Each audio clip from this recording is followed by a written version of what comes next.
Also tomorrow on Smith Hill, House lawmakers are scheduled to be briefed on the nearly $10 billion budget that was first unveiled late Friday night. That spending plan is a mixed bag for Governor Gina Raimondo, abandoning some of her key initiatives. Eyewitness News reporter Steph Machado joins us now with the new details.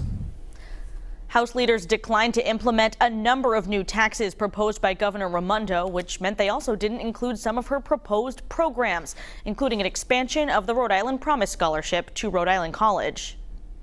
We eliminated a lot of the new programs. House Speaker Nicholas Mattiello telling reporters late Friday night why lawmakers did not include some of Governor Gina Raimondo's proposal in their rewrite of her budget plan, including the expansion of the Rhode Island Promise Scholarship. Raimondo wanted to extend the free tuition program to the final 2 years at Rhode Island College and to adult learners at CCRI. Which we were trying to make a dent in the out-year deficits, and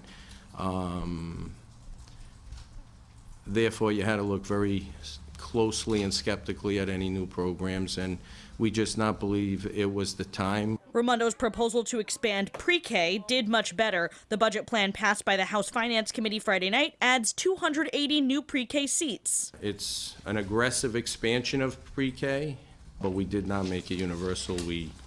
We were restricted by budget constraints. House leaders declined her proposal to increase the cigarette tax and raise the minimum wage, but agreed to extend the 7% sales tax to digital downloads and streaming services like Netflix, while also removing the sales tax from feminine hygiene products known as the tampon tax. I think that's awesome. I think it's long overdue. And they're so expensive as they are, you know. I think anything we can do to make them more accessible and affordable for the general public is A+. And Governor Raimondo's office said she was unavailable for an interview today.